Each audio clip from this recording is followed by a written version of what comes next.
Fala pessoal, muito boa tarde, boa noite ou boa madrugada, depende do horário que estejam assistindo, certo? Exatamente. Ao meu lado, Caio Monteiro, tudo bem, Caio? Tudo bem, Ricão, como é que tá? Welcome back, dude. Thank you, vamos lá. Vamos lá, fazer um bate-papo bacana. Vamos falar aqui sobre marketing, vendas, growth, mercado de energia. Então, tenho certeza que a gente vai conseguir explorar bastante o nosso convidado aqui, Marco Aurélio Anjo. Marco Aurélio, tudo bem, meu caro? Tudo muito... Seja muito bem-vindo. O Marco é co-founder, CEO da Oliva Energia, é isso? Exatamente. E, Marco, a gente estava conversando aqui antes, você é engenheiro de formação. Sou engenheiro de formação elétrico e agora vim trabalhar com eletricidade. E veio trabalhar com eletricidade, mas atua fortemente na área de marketing e vendas. Como é que foi essa virada de chave e como é que é o pessoal te aceitando, você sendo engenheiro, cheio de número, e o marketing naquela coisa muito da crença, sabe? Não, vai que vai dar certo e tal. Como é que foi essa virada? Em que momento da sua carreira você fez essa mudança e caiu aí na área de marketing e vendas, sendo engenheiro de formação? Eu comecei a carreira, obviamente, sendo engenheiro, trabalhando com área técnica, construindo lojas para Ford e Triton, elas ainda existem, mas foram muito mais fortes no mercado antigamente, e de repente não estava muito feliz, não tinha me encontrado e fui buscar uma recolocação. E entrei no marketing da Telefônica. E lá eu descobri que todo o meu contexto de engenheiro poderia ser muito bem aplicado. Primeiro que metade da área de marketing da Telefônica é de engenheiros. Então, isso já surpreende quem está por fora achando que marketing é apenas comunicação, propaganda, esse tipo de coisa. Não, tem diversos pilares. Então, o que precisa ali? Bastante raciocínio, porque você sempre tem novidades no mercado, sempre tem situações novas que você tem que planejar um cenário, planejar vários cenários e escolher um e seguir. E nada melhor do que raciocínio rápido, números, contas e tomada de decisão. Acho que isso é o principal de uma área de marketing vendas, é conseguir ter esse raciocínio rápido. E a faculdade de engenharia te dá bastante disso, tá? Eu lembro até hoje de uma prova de física quântica que a questão era um elétron caído do poço infinito. Quem conseguiu pensar e achar uma solução para isso, acho que acha qualquer problema de venda no mercado dia a dia. Uhum. Mas você quer dizer que a maioria da área de marketing já era composta por engenheiros, certo? Sim. Ou seja, você quer dizer que eram engenheiros no sentido de entender um produto que eventualmente é uma questão técnica, ou você acha que o lado do marketing, que é aquele lado mais, eu vou dizer mais humano, mais criativo, de, sabe, extrapolar nas ideias malucas mesmo, acabava não casando muito bem porque é um produto mais, com uma venda mais técnica? Eu considero que um dos principais pontos de uma área de marketing é o planejamento. Então, para o planejamento é muito importante raciocínio lógico, estruturação, contas, tomada de decisão. Então, acho que é aí que os engenheiros, e assim, tem engenheiros, economistas, profissionais de marketing, propaganda, tem todos, mas os engenheiros conseguiram encontrar espaço aí muito mais para essa parte de estruturação, planejamento, tomada de decisão, estudos de cenários, análise de mercado e daí por diante. Então, são várias ferramentas que junta, que não é somente a ideia é muito importante, mas você conseguir aplicar a ideia. Eu até brinco que os visionários não são somente visionários, são pessoas que conseguem executar o que eles têm de visão. Então, aí entra toda a parte de planejamento, de conseguir fazer a roda girar. Isso é muito legal, porque conecta super com o que a gente entrega nas nossas escolas, notadamente na Ibramerc, né? A escola Ibramerc, ela tem, entre vários cursos, umas aplicações que são voltadas à inteligência de mercado, né? Então, é desenho de estratégia, seja qual for a ferramenta, né? Kaplan Norton ou é John Doerr. De um jeito ou de outro, você vai acabar destrinchando e criando caminhos para entregar. Então, eu estou entendendo que já naquela época vocês já utilizavam coisas que a gente também menciona, porque é seminal, né? Não muda tanto, mas já fazia sentido na época para a Telefônica. Exatamente. Hoje em dia a gente costuma dar mais nome para as coisas, mas a raiz, a estrutura sempre foi a mesma. Eu comento que assim, você não cria necessidade de um cliente. Os clientes já têm uma necessidade, você tem que aprender a ler, aprender a explicar e conseguir vender. Então, o marketing, a venda, baseia-se nisso. E brinco também, o único que para mim conseguiu mudar essa história de necessidade foi o Steve Jobs com o iPod. Ele criou um negócio que todo mundo teve desejo. Ele não criou necessidade, ele conseguiu gerar um desejo dentro de todo mundo. Mas, no geral, é conseguir ler o cliente, fazer todo esse trabalho que você comentou, de estudar mercado, estratégia, desenhar caminhos, aí você conseguir aplicar essa estratégia.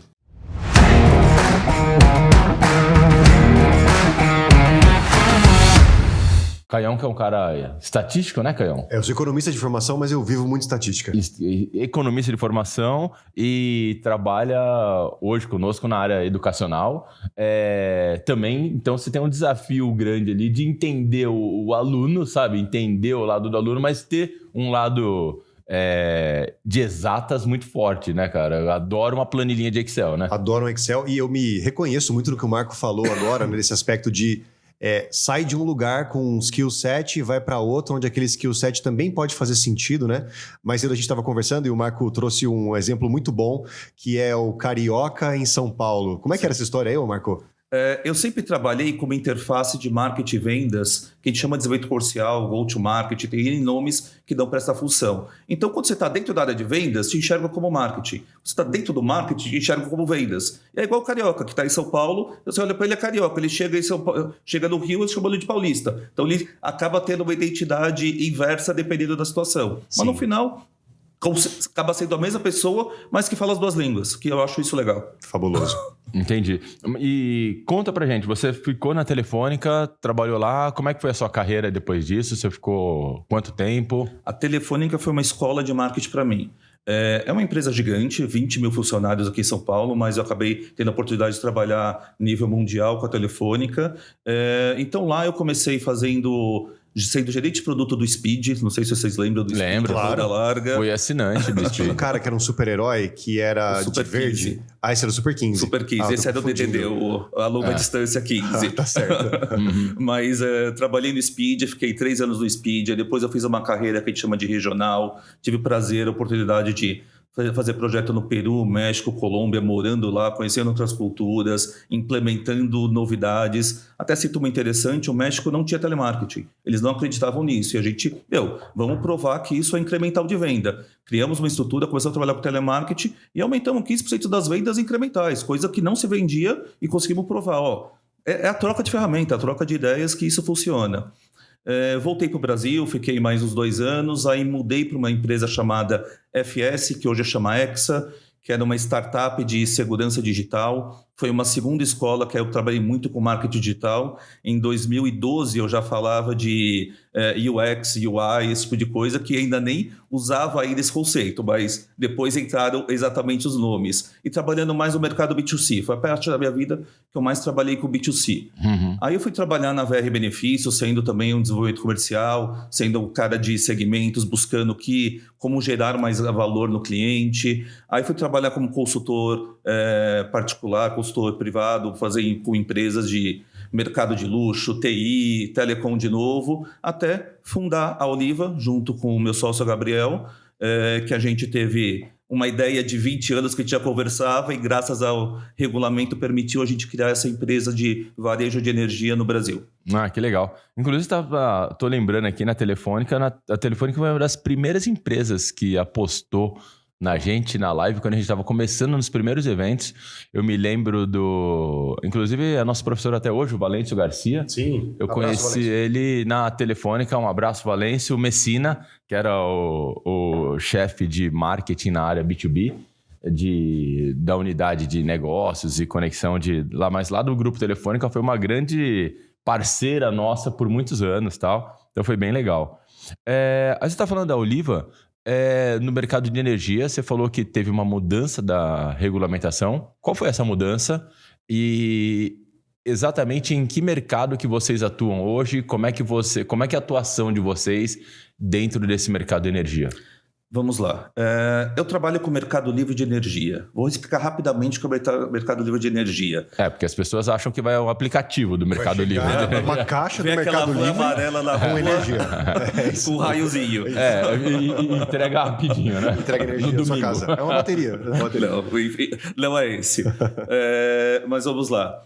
Existe desde 98 no Brasil, permitindo que o cliente final escolha seu fornecedor. Tá bom. Aí fica aquela ideia na cabeça de todo mundo. Aqui em São Paulo, mas o fornecedor é ele. Ela que me entrega energia. Naquela época ainda era Light, eu acho, né? Era Eletropaulo. Esse é Eletropaulo, depois Light, depois Enel, foi essa sequência, né? Na Light é do Rio. A Light não teve A gente nunca teve Light aqui em São Paulo. A gente teve a ES, teve a Eletropaulo, teve a Enel. E a Enel que é Light, italiana agora, né? A Light eu acho que teve no interior, não Teve foi? sim, cara. Aqui em São Paulo a gente ser teve, Campinas, porque eu lembro. tal. Eu lembro de ter sido cliente da Light durante um pode momento. ser, Moramos aqui no estado de São Paulo, por isso que eu mencionei. Mas na cidade não. Na cidade nunca. Tá certo. Tá.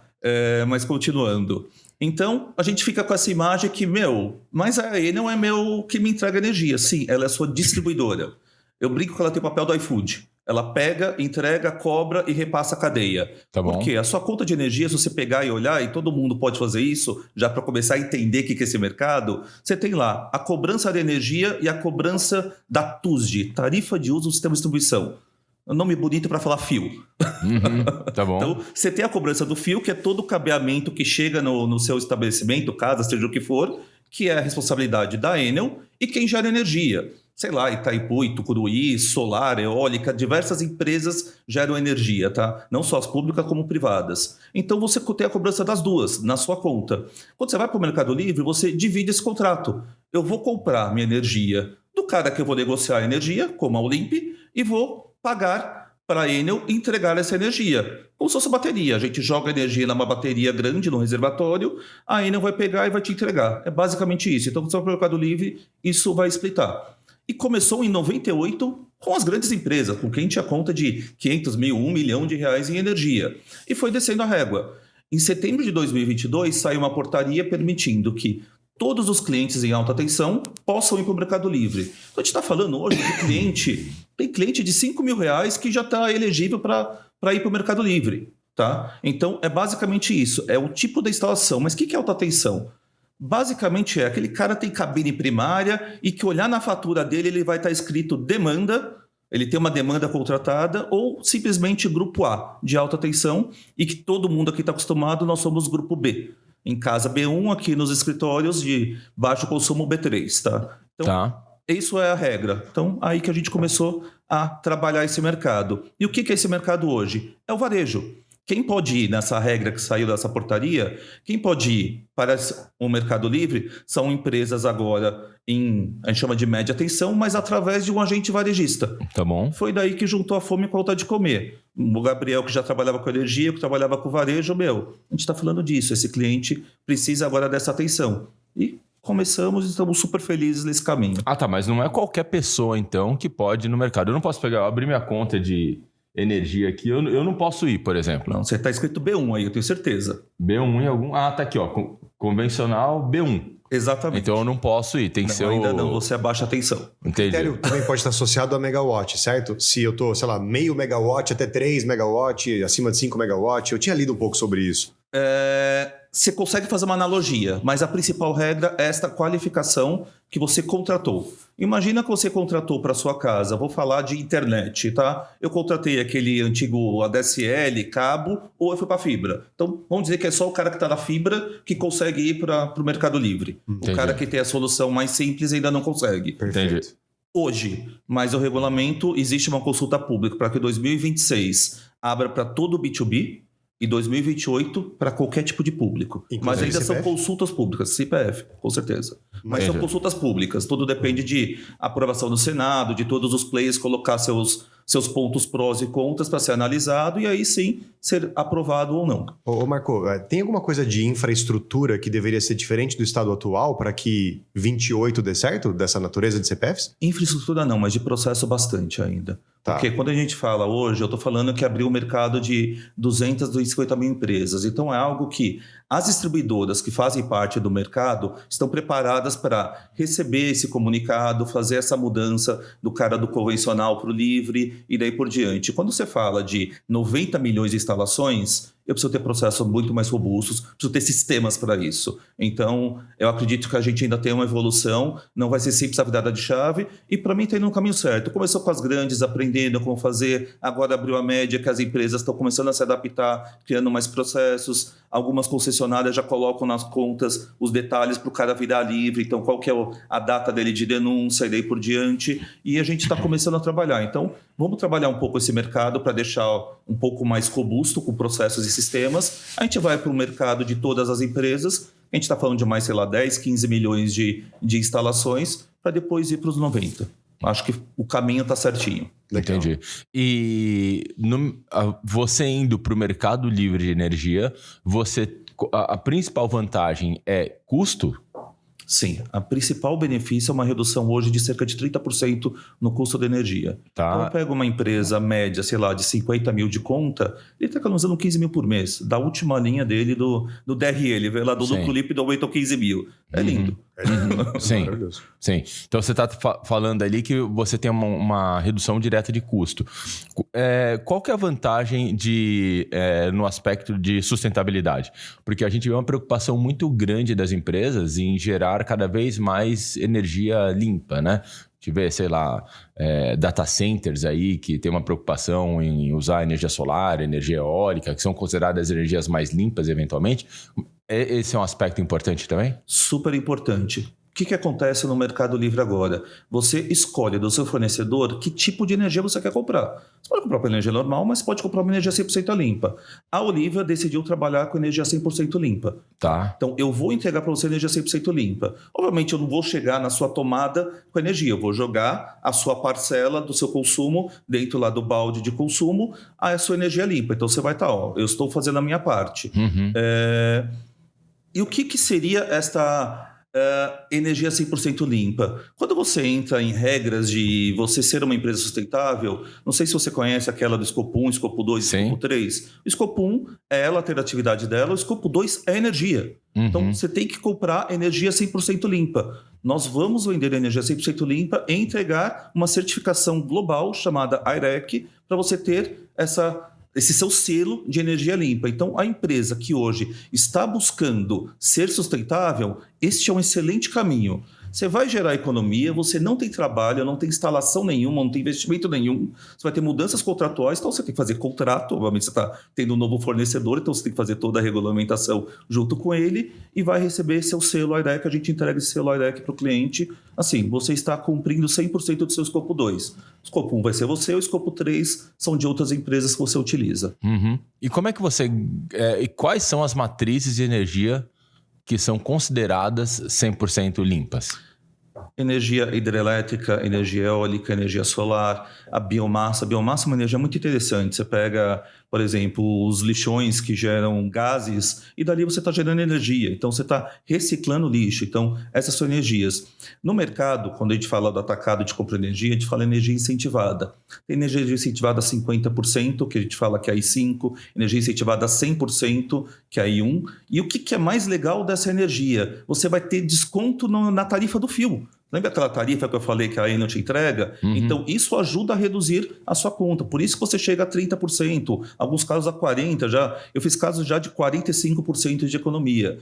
É exceção, tá? A regra é entre 20% e 30% que você consegue de economia. Mas você consegue casos extremos de ter uma economia maior. Então, mas isso é por muito que interessante. tem energia desconto no fio?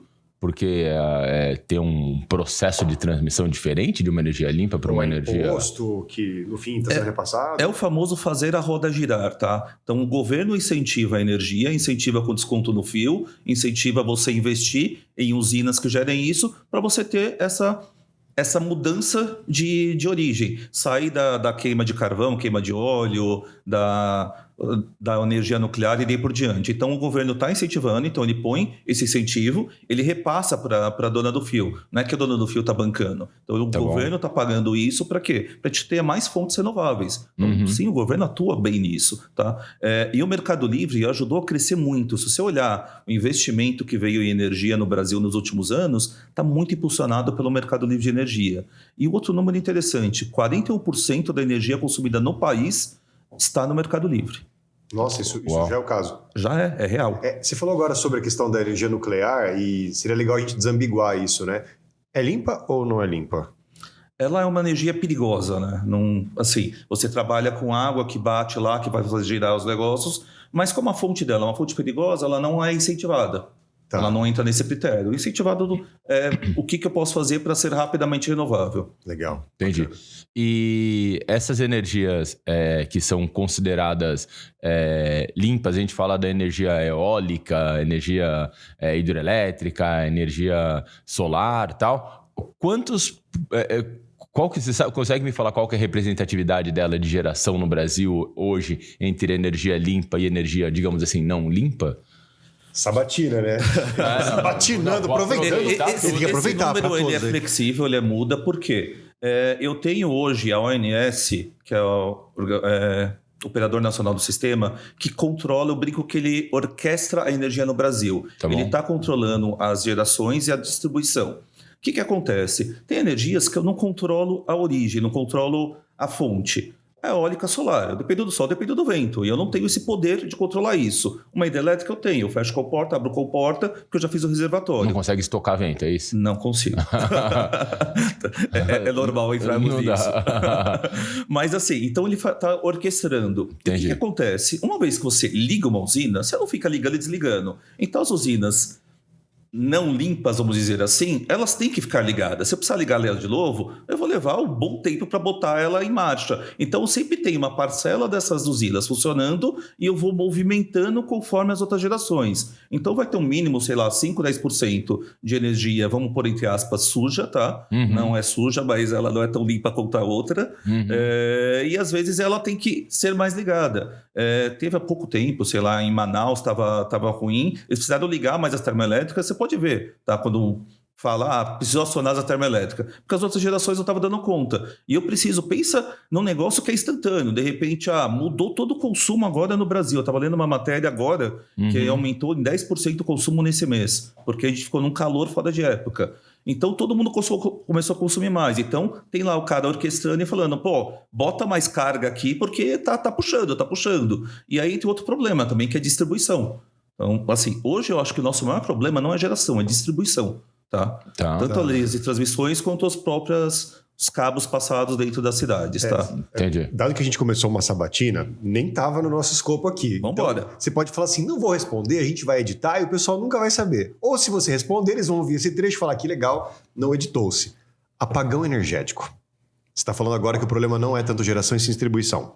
Pode ser os dois. Pode ser os dois? Pode ser os dois. Seria possível a gente ter um apagão energético com incrementos desses da ordem de 10%, por exemplo? Não esperados? Cara, os apagões energéticos ou por falhas de sistemas, eu não acho que é por causa de geração. A gente tem muita fonte. O Brasil esbanja a geração de energia. A gente tem eólica, tem solar, tem hidrelétrica em abundância. Então, a gente não tem problema de geração. Mas no começo dos anos 2000 a gente teve problema, lembra? A gente chegou a ter apagão energético no Brasil. Isso não é mais possível acontecer hoje? É difícil afirmar. A gente teve há pouco tempo por falha de sistemas. Tá, entendi. Então, assim, era para ter ligado uma, nacional uma, caiu a outra, ou por alguma queda de rede de distribuição. Ainda é possível, porque assim, o que tem que ter? Redundâncias e coisas assim por diante. Então, a gente ainda está num caminho de chegar lá. Ficamos muito tempo sem investir em infraestrutura, mas hoje voltou e estamos trabalhando. Teve há pouco tempo o leilão de transmissão, então voltamos a trabalhar, voltar nesses sentidos. Mas afirmar que é impossível apagão, cara, eu prefiro acertar 6 dezenas. Muito bom, obrigado, viu, Marco, por ter respondido essa. Quando você fala do mercado de geração de energia, por exemplo, vou dar um exemplo de eólica ou solar, que é o tipo de energia que a gente vê facilmente por aí, né? Quando você anda Vou dar um exemplo, né? Você anda, sei lá, na Holanda, é impossível você não ver as hélices de energia solar, porque, cara, tá espalhado pelo país inteiro. Holanda, Bélgica ali, é impossível, porque tem muito, sabe? Sim. Mesma coisa quando você vai pro Ceará, por exemplo. Você vê muito das hélices ali de energia eólica ali que estão trabalhando. Quando você vai para, sei lá, para Inglaterra e você sai um pouquinho para o interior ali, pega um trem que vai para a Escócia, para qualquer outro país, você vê fazendas de geração de energia eólicas que são gigantescas, sabe? Mas é coisa de perder de vista. Nos Estados Unidos tem lugares que você faz sabe, você tá numa estrada que tem aquele contorno ali, que você vai fazer um contorno para pegar outra estrada, naquele buraco ali no meio que fica um gramado, tá lá um monte de placa de energia, você passa pelo outro lado, tem mais um monte e tal. No Brasil, não sei se é porque nós temos talvez abundância de espaço, talvez, eu não sei, mas eu não vejo tanto. Pelo menos no estado de São Paulo, eu não lembro de ter energia solar, eólica, assim, com tanta facilidade de ver essas hélices todas ou as fazendas de energia solar. não temos muito no estado de São Paulo? É alguma questão? Por que não é tão comum a gente enxergar assim? Então vamos lá. A primeira questão do estado de São Paulo é a questão de vento. Não é um lugar bom para vento. Com certeza o nosso Nordeste é muito melhor e é lá que estão colocando nossas hélices para captar energia eólica. De fato, você vai ali para Jericoacoara, uma ventania lascada, né? Cara, é muito grande, né? Assim, para quem nunca viu, você surpreende em absoluto. Sim. Absurdamente grande. E bonito. E bonito. Fica uma paisagem bonita, sabe? São vários e tal. Você tá falando grande até o tamanho da... É muito alto, é tudo você muito grande. Você vai vendo aquele monte, vai chegando perto, você fica assustado com a dimensão daquilo. Você não tem noção de quão grande é. E questão de solar, a gente entra muito no quesito financeiro, tá? Terreno no estado de São Paulo é caro. Então, construir fazenda solar em São Paulo, você tem que calcular bem para fazer esse investimento. São Paulo é dos lugares que você mais tem problema de conseguir energia solar. Por uma questão disso. Você vai para Minas, até arrudo. É mesmo? Então, assim, você vai muito também pela condição. E aí você pega incidência solar, tem várias coisas. O terreno plano, o terreno fácil de colocar, você pega o preço do terreno, a incidência solar, tem vários fatores. E o outro principal, você que está perto de uma linha de distribuição. Porque não adianta você botar uma fazenda no meio do nada e ter que gastar milhões em cabos. Você viu como rouba um cabo hoje, o quão caro deve ser esse negócio, né? Sim. É isso aí. E agora conta um pouco da Oliva Energia. Então, o cliente de vocês hoje, basicamente, são as médias empresas. Normalmente, qual que é o valor do ticket médio de uma conta de luz, vamos chamar assim, uma conta de energia, que você fala, puta, esse cara aqui é meu cliente ideal, sabe? Quem você procura? Quem é o seu target? É difícil você achar o target porque a informação dele, grupo A ou grupo B, é uma informação privada das distribuidoras. Então, você vai por aproximação. Que é a aproximação que eu brinco, tá? Eu uso 4 fatores. Quem esquenta, quem esfria, quem gira motor, produz, ou quem tem grandes áreas com muita gente ali junto. Tá? Áreas ocupadas, que eu falo. Esses tipos de segmentos gastam energia. Então, eu vou pelo ramo de atividade, pelo porte da empresa e daí por diante para achar o meu cliente ideal. Que o cliente ideal é o grupo A. Hoje em dia, eu estou falando que as minhas contas que chegam lá para mim para serem migradas estão na casa de 20, 25 mil. Mas eu já fechei cliente de conta de 200 mil, já fechei cliente de conta de 3 mil. Tá. Entendi. E tenho contas que chegam, somente aqui prédios em São Paulo, que você pega a área comum do prédio, gastam 60, 80 mil reais e estão em baixa tensão. Mas sabe, eu tenho que fazer, o cara, mas eu quero, só tem que fazer uma obrinha, colocar uma cabine e tal. Tem alguns prédios fazendo isso porque vale a pena, tá? Inclusive, fica à vontade para quem quiser depois me procurar e conversar sobre isso, poderemos falar tranquilamente. Fazer uma mas continha pode aí. Fazer a migração do baixa tensão para alta tensão, então investimento financeiro, mas que a conta fecha, tá? É um payback de 8, 10 meses que faz o cara investir, mas ter já isso rapidamente retornado. O cara que está em baixa tensão vai para esse mercado é o cara que chega a 40%, 45% de desconto na conta de luz. Então, mas são esses nossos clientes, tá? Diga, eu só comentar que parece muito tentador, né? Então, quando a gente vai vender uma coisa que é tão tentadora, né? Especialmente o Henrique, eu, você, Marco, que já foram vendedores de algumas coisas ao longo da carreira, ver uma coisa tão bom, um produto tão bom, fica se indagando quais será que são as resistências, né? As barreiras psicológicas. Provavelmente deva ter, né? Que até agora a história tá muito linda. Tem. E aí, cara? Onde que enrosca? Cara, começa que a gente vive hoje um mundo de golpe. Tudo é golpe na internet, golpe no celular, golpe no WhatsApp, golpe em tudo. Então, quando você bate a porta do cliente, já ouviu falar de mercado de energia? O cara não. Aí você explica o que é mercado de energia. Aí você fala para ele, você não investe nada e reduz 30% na conta. Cadê a pegadinha? Onde você tá me roubando? Como que você tá ganhando dinheiro com isso? Então o cara fica com 50 milhões de dúvidas. Aí depois, por mais que você explique, o cara ainda fica. Cara, a vida inteira eu paguei energia, tá tudo bem, pra que eu vou mexer nisso? Energia é essencial. Então fica essa desconfiança. E ano passado, quando a gente começou a trabalhar forte em venda, estava muito forte. Agora que está começando a disseminar mais o conceito, está indo melhor. Então a gente usa muito representantes, pessoas próximas que, vai lá, acredita, pode fazer, funciona. A gente dá vários exemplos de empresas. Eu gosto muito de pegar, estou conversando com a confecção, pego 2, 3 que eu já fechei, conversa com esses caras aqui, vê o que eles acham. Estou conversando com um cara do setor alimentício, vai. e tentar quebrar essa barreira, mas a desconfiança é forte. Eu vou até dar um exemplo engraçado, tem uma indicação que chegou para mim, o cara tem uma empresa de reciclagem. Reciclagem é derreter plástico, é energia o tempo todo sendo o que gasta. esquenta. É o que esquenta. Eu tô imaginando, tipo, hotel esquenta e esfria, mas é que é um frigorífico esfria, né? Deve ser mais desse nível.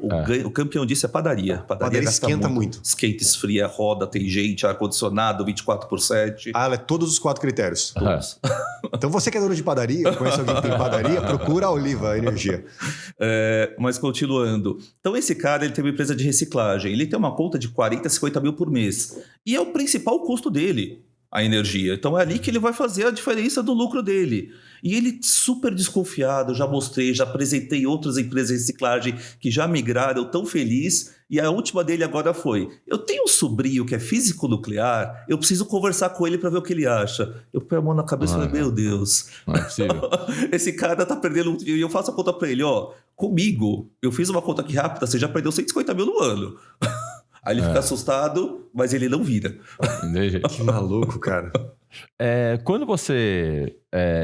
eu fico imaginando, por exemplo, a gente tem no Brasil, a gente não tem um volume muito grande ainda, mas carros elétricos, por exemplo, né? Eu não migrei porque o meu prédio não tem estrutura ali de tomada. Aqui no condomínio, por exemplo, a gente tem, sei lá, não sei nem quantos... 4 subsolos de garagem, são gigantes os subsolos e tal, e nós temos 2 pontos de recarga elétrica e, coincidência, eu paro o meu carro sempre ali perto e nunca tem vaga, porque sempre tem 2 carros, não dá para nada, né? Mas eu vejo, por exemplo, eu moro perto do Shopping Morumbi, eu tô sempre por ali, tem uns 10 pontos de carros elétricos ali, estão sempre ocupados e você vê que por volta fica um monte de carro elétrico sem tomada para eles carregarem ali. Então, de fato, a gente vê que, de algum modo, nós tivemos um aumento do consumo de carro elétrico, mas, na prática, a estrutura parece que ainda deixa a desejar. E quando eu converso com muita gente para falar, você trocaria? Eles falam, não, isso vai dar problema na bateria logo, logo. Não vai ter... na hora da revenda, não vai funcionar, tal... Então, a gente vê de fato que as pessoas que estão indo para o mundo do carro elétrico são os early adopters, sabe? Aqueles caras que falam, não, beleza, vou trocar aqui e vou encarar mesmo e vou querer o carro elétrico por algum motivo, sei lá, se seja uma economia e tal.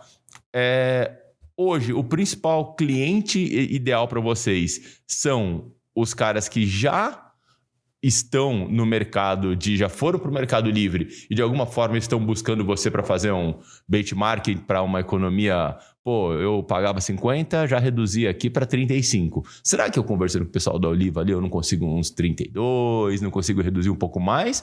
Ou o cara que chega com vocês é o cara que ainda está no 50 e vai para 35? O principal cara no 50 é o 35, porque o cara que já migrou... Normalmente a gente faz contratos de 5 anos, então é muito complicado quebrar o contrato, tá? Uhum. A gente busca o cliente novo ainda, o cara que ainda não conhece, está interessado em muito migrar. Mato alto ainda, esse quer dizer? Tem muito mato alto, tem. Entendi.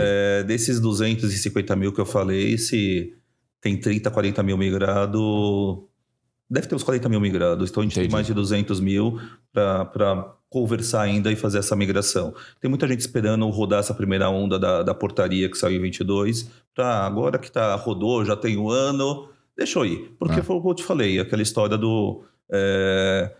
tô funcionando, sempre paguei, nunca me deu problema, dá para esperar mais um pouco. Eu acho que todo mundo tem esse conceito em casa, quando vai migrar uma internet, vai migrar um fornecedor, pensa 2 vezes, mas está funcionando. Ou até o carro mesmo, né? Ou até o carro. Você fala, vou comprar o carro elétrico ali e tal. Compraria, Caião, carro elétrico ou não? O carro elétrico, eu não compraria porque eu sou biker, né? Eu ando de bicicleta, mas elétrica eu topo. Bicicleta elétrica eu topo. E por que não tá com a bicicleta elétrica ainda? Porque tem hora que é difícil de arrumar uma bicicleta para alugar, que seja elétrica, então eu acabo usando mais bicicletas que são as disponíveis. Ou seja, também é um problema de infra. Ainda é network design o problema, continua sendo. Mas é interessante, né? Porque eu sou um cara, por exemplo, que adoro tecnologia e tal, mas por volta, a estrutura da onde eu estou é muito baixo ainda, sabe? Meu prédio não tem, aqui no prédio só tem 2, no shopping tem pouca vaga, mas de fato me impede, sabe? De querer adotar uma tecnologia, porque a matriz ali não está tão disponível, né? Exato. Lembra que eu falei no começo que a gente tem hoje ainda restrições de transmissão e distribuição? É onde que entra. Pensa num carro elétrico, não sei se você lembra da época dos chuveiros elétricos, todo mundo tinha chuveiro elétrico. Quando você ligava 2, caiu o disjuntor. Então, é mais ou menos isso, tá? Uma carga rápida de um carro elétrico, a gente deve estar falando, sei lá, de uns 5, 6 chuveiros. Aí tem as cargas lentas, as cargas rápidas, tem vários tipos. Então, assim, é muita energia consumida para você abastecer um carro. Então, assim, a gente não tem ainda uma estrutura para isso, a gente tem que realmente mudar. E vou te dar exemplos que isso não é só no Brasil, tá? Diversos países já estão com esse problema. Teve um comunicado do prefeito de Los Angeles falando, gente, não carregue seus carros no horário de pico, das 5 às 8, porque se todo mundo carregar, vai cair o disjuntor, vai cair a cidade. Então, assim, vamos otimizar isso daí. Então, tem todo esse ponto. Tem países que foram muito para o elétrico e acabam tendo que ligar geradores a diesel para dar conta de abastecer um carro elétrico. Então, assim, a gente ainda tem países que têm problema de geração, não é o Brasil. Nós não temos esse problema, mas tem muitos lugares que têm problema de distribuição. E vou te dar um outro ponto que eu acho bastante curioso. Tem uma lei em São Paulo que diz que a partir do ano tal, não sei exatamente que ano, as compras de ônibus coletivos vão ter que ser elétricos. E a gente estava negociando com uma garagem de ônibus, e eles falaram, tá legal, mas a gente está questionando qual que é a infra para isso. Porque eles compraram um ônibus elétrico para fazer teste e para abastecer um ônibus tinha que se ligar metade da garagem. Nossa. Então, assim, viabiliza coisa, total, né? Você vem e desce uma lei falando, vamos ser sustentável, vamos colocar ônibus elétrico.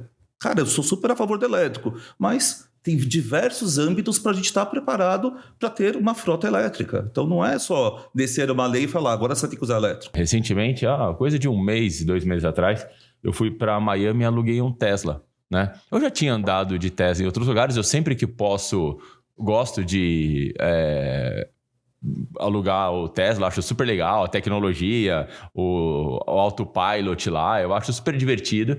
E várias vezes eu aluguei, deixei o carro carregando, ia fazer compras, ia almoçar, ia fazer qualquer coisa e deixava lá na tomada e nunca me preocupei com isso. Mas em Miami eu vi uma curiosidade que eu não tinha visto nas outras vezes que eu aluguei. Eu não tinha, pelo menos na Europa eu acho que não teve, que eu também aluguei o Tesla. Mas eu vi que na hora de você carregar tinha um gráficozinho que eu não falei, um gráfico qualquer aqui. Depois eu fui ver que aquele gráfico era o valor da energia naquele momento. Então tinha um horário de pico e nesse horário de pico a energia estava mais cara para você carregar, né? E aí eu fui lá e fui no shopping, deixei carregando lá e quando eu entrei no shopping começou a cair aquela chuva torrencial, sabe? Aí eu falei, bom, deixa o carro carregando, vamos aproveitar aqui, a gente fica aqui, janta, faz tudo que tem que fazer e tal. No final da história, o carro carregou ali em 40 minutos, deu 100% da carga, só que eu não queria ficar 40 minutos no shopping, eu fiquei 3, 4 horas. E larguei o carro lá na tomada e fiquei, vamos aqui, vamos comprar e tal, não sei o quê. Quando eu voltei, eu fui ver o carro, tirei da tomada, lá, correndo na chuva, sabe? Você encaixa ali e tal, entra no carro, vai embora. Quando eu cheguei no hotel, eu fui ver quanto que eu gastei de energia naquele tempo lá. Deu $60 o valor da conta ali da carga. Só que desses $60, $20 foi pelo valor da energia e $40 foi pelo tempo extra que eu fiquei ocupando um spot vazio que eu não sabia que existia um valor ali que se usava por aquele uso, né? Então você já vê que é uma forma mais inteligente do uso da energia. É lógico que acabava gerando um estresse nas próximas vezes que eu estava carregando, né? Porque você fica, tá bom, fala para a esposa, né? Ó, eu tenho que voltar em meia hora para tirar o carro dessa vaga e arranjar outra. Esquema rodízio São Paulo, esquema espera da meia-noite para entrar na internet. A sociedade sempre passa por alguma coisa de adaptação dessas, né? Cara, mas você ficava meio desesperado, sabe? Tá bom, a gente vai, passa, dá um pulinho ali, vê o que tem que fazer, eu já volto pro carro para tirar de lá e pôr em outro canto. Sabe? Mas você vê que já existe uma certa inteligência ali para você consumir. E é super bacana, né? Porque quando você entra lá nos superchargers, ele mostra quantos potes vazios tem, qual que é o consumo no momento, o tempo que vai carregar. Então você vê que é uma energia, é um uso mais inteligente ali do espaço, né? Existe uma consciência nesse sentido, né? Eu ainda não tenho, mas eu sou a favor, quem sabe em breve. Quem sabe o próximo aí já vem elétrico. Mas eu iria pro híbrido ainda, não iria pro elétrico, por essa questão de eu moro sozinho, só tenho um carro em casa e até ouvi uma história curiosa do meu sócio que não sei quem, parente dele, tem o elétrico, chegou em casa com, sei lá, 10% de carga, aí ligaram do interior que tinha alguém passando mal. Cara, eu não consigo carregar. Aí alugou o carro para ir rápido para tal lugar. Então você tem que entender que você tem diferenças de um carro elétrico de um carro a combustão. Por isso que eu ainda sou a favor do híbrido. E ou de você fato, tem mais de um em casa. E de fato requer um planejamento. Total. Porque você fala, eu vou daqui para tal lugar. A primeira coisa que você tem que fazer é, tá bom, tem o quanto de carga, onde eu vou parar para reabastecer nesse... Não é uma coisa, pega e vou embora. E redundância, porque se o posto não estiver funcionando, você precisa de outro perto. Aí você se ferrou. Né? Aí você se ferrou. Nesse aspecto todo, que a gente está contando de uso de energia e tal, a gente vê um boom da matriz elétrica, principalmente assim, dessa mudança, dessa migração da combustão. A gente vê o Caio falou de bicicleta, mas bicicleta, patinete, moto, carro, alguns negócios estranhos que a gente não sabe o que é, né? Uns que só tem uma rodinha, outros que só tem não sei o quê. Tal. Tudo isso, que é o estilo de matriz, mas a gente vê uma migração de fato para tudo elétrico, né? Sim. Você acha que esse aumento e esse consumo pode trazer para o Brasil uma dificuldade de geração pelo um aumento muito grande? Porque eu vejo, me parece que o Brasil está adotando eu não sei qual que é a velocidade de adoção, mas me parece que está acelerando bastante, né? Você acha que a gente pode ter algum problema de geração de energia ou de distribuição em função desse aumento, consumo elétrico? De geração eu não acredito. Continuo batendo na tecla que transmissão e distribuição a gente pode ter problema. Mas não acho que ainda seja um problema para a gente. Geração e distribuição, de distribuição e transmissão, você acha que para o Brasil inteiro ou para as principais praças também, como São Paulo, tudo inteiro. Mais? Brasil inteiro. Se aqui que a gente está nos holofotes a gente tem problema, imagina o cara que está numa região mais longínqua, mais defasada, ele também tem cada um no seu caráter. Tem empresas que estão em final de ramal que reclamam do quanto a energia é fraca, oscila e daí por diante. E briga com a distribuidora e nada. Então, isso existe no Brasil inteiro. E para a distribuição de energia, ele tem um problema de um investimento é muito caro, né? Uma empresa para fazer uma distribuição de energia, o aumento da rede é muito caro. Sim. Né? E são contratos longos, né? Normalmente, se você falou do seu contrato de 5 anos, normalmente são contratos de 30 anos, né? De distribuição e tal. Sim.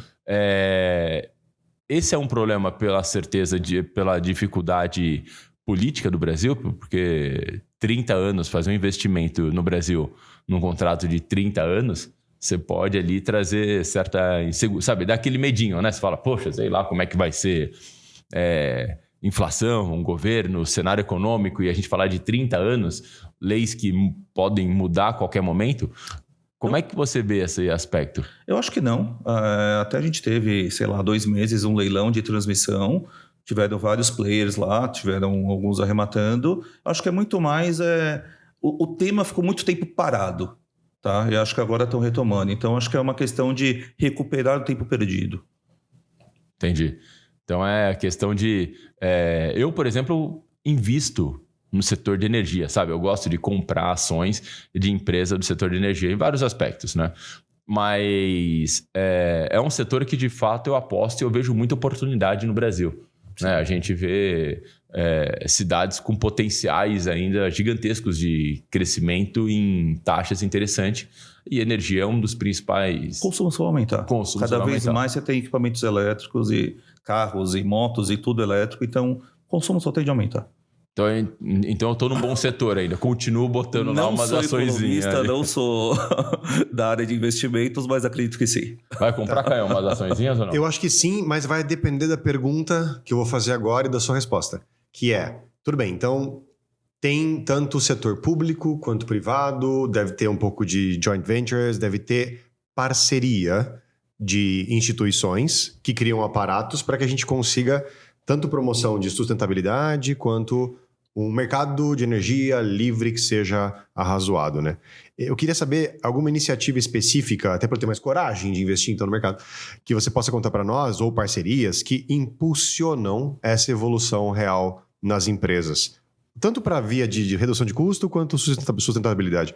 Olha, eu vou te falar um caminho, assim, a gente tem outros players entrando nesse mercado, bancos entrando, Itaú, BTG, Genial, estão já nesse mercado, a Vivo, a Claro entraram no mercado também, assim, são grandes players que estão entrando junto no mercado de energia, junto com outros parceiros, com outras empresas de energia, tá? E não para de entrar soluções novas, solares, placas com menor custo. Eu tenho um parceiro que é a Solar 21, que a gente faz, que eu acabo atendendo do lado solar quando necessário, e eles também entram muito forte, cada vez mais caindo o custo do investimento, o CAPEX, e várias soluções de controle de energético. Você tem na palma da mão agora, você sabe como está seu consumo, com relógios inteligentes, sabendo o que está acontecendo. Então, cada vez mais essa área está investindo, está crescendo. E tem o outro lado de baterias também, que baterias continua, o Brasil é um grande fornecedor de lítio, que também está ajudando bastante o mercado. E aí da Brinco tem um filme antigo, não sei se vocês lembram, O Santo, com Val Kilmer, se eu não me engano, que eles falavam de uma fusão, não sei do que lá, que era uma energia... Então assim, alguém que descobriu uma nova fonte de energia que você consiga carregar muito e dure por muito tempo, seja pequena, o cara vai revolucionar o planeta. Para mim, a nova revolução do mundo será da energia. Então, acredito muito, cada vez mais a gente precisa de fontes de energia. Não sei se isso acontece, se é ficção, mas ainda acredito que se alguém conseguir fazer algo assim, vai ter uma revolução absurda. E é interessante porque a gente está numa revolução tecnológica que uso de inteligência artificial, e não só IA, né? Até antes disso, assim, quando a gente faz... Talvez a gente não tenha essa visão de quanto a nossa vida na internet não é tão limpa, né? Você faz uma pesquisa no Google, vai ter um monte de servidor que está associado aos spiders do Google, que vão gastar uma bala de energia para te dar essa resposta. Eu lembro que recentemente eu vi até na internet, equivalia, para você fazer uma pesquisa no Google, a uma lâmpada acesa na sua casa por alguns minutos. Agora, quando você faz uma pesquisa num chat GPT, é muito mais do que isso. Seria do tipo 10 lâmpadas por 30 minutos, uma pesquisa. E, convenhamos, tá todo mundo plugando nisso. Então, definitivamente, energia não só por conta de questões de grandes movimentações e etc., da construção civil, não. O que a gente faz com IA, faz com computadores e faz com banco de dados, vem exigindo cada vez mais energia. Então, eu concordo contigo. Tem que investir em energia, mas tá certo, viu, cara? Tem que investir em energia. Vou seguir comprando as açõezinhas lá. Acho que eu vou começar, porque eu nunca comprei. Vou começar a comprar essas ações das suas, Henrique. Como é que você vê a questão da... no Brasil, a gente vê, por exemplo, a Tesla nos Estados Unidos tem aquela questão de você poder colocar na sua casa uma parede, que é uma bateria, e você mesmo gera a sua energia solar no telhado, e você fica com a possibilidade de ter uma energia autônoma ali na sua casa. Off the grid, né? Você vive isso não precisa dos outros. Exato. Como é que você vê no Brasil esse aspecto?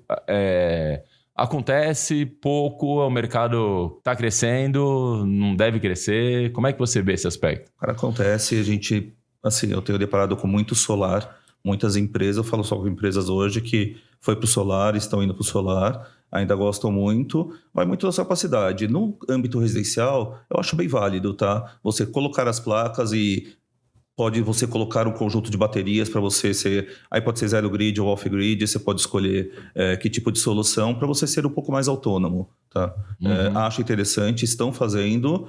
Não é muito forte ainda colocar bateria, muito mais colocar placa e ter lá o entrando e saindo energia, mas eu ainda acho que existe ainda uma tendência de bateria ganhar mais mercado e as casas ficarem mais autônomas. Somente quando você vai para o interior da vida, o cara assim, o que é mais barato? Você pagar poste e fio ou você botar o mundo de bateria lá para você? Ou seja, melhor colocar o mundo de bateria e viver tranquilo. Põe no telhado lá um monte de placa. Põe no chão também, você vai ter espaço. Então, entendi. Dá para ser autônomo, sim. E para a empresa já não é tão comum pelo eventual necessidade de consumo que pode impactar um pouco alguma situação, e aí é melhor você ir para o mercado livre, você vê mais isso. Os 4 critérios lá, né? Que esquenta, esfria, circula gente, como é que era? E tem motor, gira. E tem gira, e mexe. Gira. Eu peguei uma padaria há pouco tempo, que ele começou com uma solução solar, com esse meu parceiro, com a Solar 21, ele queria colocar. porque ele precisa de energia, ele não tinha telhado o suficiente. Assim, ele precisa de muito mais energia do que ele consegue gerar da área que ele tem ali. Aí não, vamos conversar então de Mercado Livre. Aí, a gente acabou migrando esse cliente, que ele está indo para o Mercado Livre. Ele vai fazer a mudança de estrutura dele, vai ter que fazer um pouco de investimento, mas super vale a pena. Ele está feliz da vida que, sei lá, de janeiro a fevereiro, talvez ele já tenha recuperado e está só na economia. Sim, mano, olha como é importante o olhar técnico, né? Eventualmente, ele na padaria, ali, etc., tinha uma perspectiva de que ele poderia economizar. Um vendedor de placa poderia entrar na mente dele e vender os mesmos benefícios associados que, no fundo, a gente está falando do Mercado Livre, renovável, etc., quando na prática ele teria um problema, que ele não conseguiria ter a suficiência, né? Não. E é importante ele falar com alguém como falou da Oliva, no caso, né? Sim. Interessante. Você deu um exemplo de padaria, né? Você deu esses 4 exemplos. Me cita alguns exemplos de empresas que eventualmente podem estar ouvindo a gente aqui e falou, puta, será que eu tô no meio? Porque talvez tem muito... Eu imagino que você deve chegar em no dono da padaria, porque nesse caso quem contrata é o dono, certo? O cara que tá ali no meio na operação fala, não sou eu que vou trocar isso aqui, que se trocar a ideia ruim, primeira coisa que vão fazer é me mandar embora, né? Então imagina eu acho que o processo de vendas aqui passa de você falar com o dono direto, que é o grande interessado nesse resultado que vai dar no final do mês ou do ano aqui. Mas me dá um exemplo de alguns mercados que você conversa e você imagina que anda pela cidade aqui e fala, puta, essa empresa aqui é legal, aqui, ó, esse cara aqui é legal, eu vou lá bater um papo com eles. Quais são os tipos de mercado que você olha e fala, puta, esse tem potencial e se eu falar com o dono, eu convenço? Padaria é com certeza. Acho que eles são os mais desconfiados, mas é um mercado super potencial, acho que vale a pena bater. Antes disso eu começar, você tem uma conta acima de 10 mil reais, acenda o seu alerta e olha se você está no grupo A. Tá bom. Então você pode, para essa solução, economizar 20%. 20% de 10 mil, 2 mil reais. Para cada um, 20%, 30% vai ser uma economia interessante. Padaria 1, eu olho galpões logísticos. Você pega o galpão logístico, aquela área grande, cheio de coisa que ele poderia estar fazendo e muitas vezes está abandonado. Eu vejo prédios comerciais. Tem muitos prédios comerciais que poderiam migrar. Condomínio é um pouco mais chato, que todo mundo tem que aprovar? Mas é uma economia muito interessante, tá? Uhum. A gente migrou um condomínio em Pinheiros agora, estou falando de 5 anos, os caras vão ter acho que 800 mil de economia. Uau. É muito dinheiro que fica de volta para o condomínio para fazer milhares daquelas coisas que eles sempre reclamaram, de vazamento, de uma quadra nova, seja o que for. Então, assim, condomínio é um que eles podem falar bastante. E empresas, tem várias empresas que você, assim, tem lugares que você nem acredita. Você olha lá, só uma empresa. Eu tenho olhar clínico de agora de ver onde está o transformador. Está lá de fora, do lado de dentro. Está do lado de dentro, eu falo, vou bater na porta, vamos conversar que você pode ir. Mas é isso, tá? Empresas que têm uma conta de 10 mil para cima, dá uma olhada, você está no grupo A, procura que você vai ter boa notícia. Existe, não é picaretagem, vou te entregar, isso é regulado. Alguns medos e verdades que existem nesse mercado. A sua distribuidora não vai te atender diferente, não vai te cortar, não vai te deixar por último, porque ela tem a obrigação de te atender igual ao outro cliente, é regulado, é pela ANEEL, tá? Cuidado com espertinhos de mercado. Quando eu falo, por exemplo, eu estou te dando 20%, 30% de economia, eu falo da fatura final. Tem gente que fala isso da tarifa de energia. Lembra que eu te falei tarifa de energia do fio? Ele pega a tarifa de energia, você tem 45% de desconto da tarifa de energia, mas na sua conta final vai ser 25%. Sim, porque o fio mantém, né? Então você pega, assim, calcular o valor de uma conta é complexo, tem muitas variáveis para calcular o valor de uma conta. Então você pega o desconhecimento da população e começa a colocar variáveis e o cara se confunde naquilo. Então, toma cuidado, pergunta, tem vários tutoriais, liga lá na empresa, a gente vai tirar todas as suas dúvidas e segue a vida. Marco, então o pessoal que está acompanhando a gente aqui, muita gente da área de compras também, né, Caião? Que a gente Sim. faz bastante evento da área de compras aqui. Eventualmente, se vocês não estão nesse meio aqui, é uma oportunidade super bacana para você gerar um saving aqui. Às vezes você fica esmagando um fornecedor lá na ponta e, na verdade, não precisa. Você tem oportunidades, a questão é que você não está atento para um mercado potencial aqui que pode ser bastante interessante. Marco, você tem alguma frase de impacto que marcou a sua carreira ou que marca, que você carrega contigo, que você lembra sempre? Tá.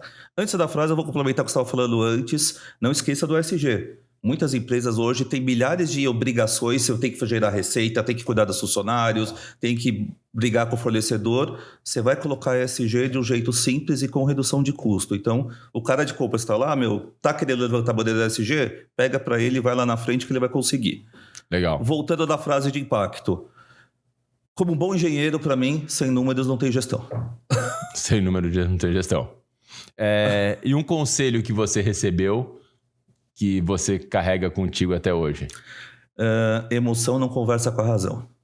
É bem engenheiro mesmo. É muito engenheiro, cara. E talvez os psicólogos discordem. Você que é psicólogo ouvindo aqui agora, pode mandar uma mensagem pra gente. Comenta que a gente aqui, né? Comenta aqui embaixo que a gente vai poder falar sobre. Por que você acha que a emoção não conversa com a razão? Cara, a emoção não tem razão. A emoção você tá soltando tudo de dentro pra fora. Ele não quer ouvir, ele só quer soltar. Então não adianta você assim, usa sua razão pra fica quieto, ouve, guarda. E quando a pessoa começar a esfriar, você volta e conversa. Não adianta você tentar conversar com a emoção. Interessante. Mas normalmente existe um critério que, sei lá, não sei quantos % das nossas decisões são tomadas por emoção e tal. Sistema límbico, etc. Exato, né? Porque a gente... o ser humano é muito emocional, né? Então, mas aí você consegue juntar as coisas. Você tá pensando numa coisa, vem aquele momento, agora eu vou. Filho, eu não tenho filho, mas todo mundo fala. Filho não é uma decisão racional, é uma decisão racional. Mas você já tinha pensado, estruturado, de repente, agora você vai. Subiu a emoção, agora você vai. Vamos fazer um filho. Bom, a dica aí sobre essa pauta do David Cameron, Rápido e Devagar, né? Sim, podemos sugerir esse livro aí pra galera. Exatamente, da galera que pensa rapidamente e já acha que tomou uma decisão com base na razão, mas na verdade você está usando o seu lado emocional ali. Se você para pensar um pouquinho, dá um tempinho, você vai ver que na verdade não é nada disso. É a mesma coisa, é o Alex aqui quando faz compras no shopping, né?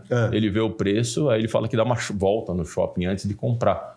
Para nunca comprar por impulso. Caramba, ele se domou, né? Ele consegue. Ele é muito mão de vaca, cara. Isso não tem como. Fazer compra de mercado com fome. Ou com sede. Não dá. Ou com sede. Enche o carrinho de cerveja. Exatamente. Enche o carrinho de cerveja.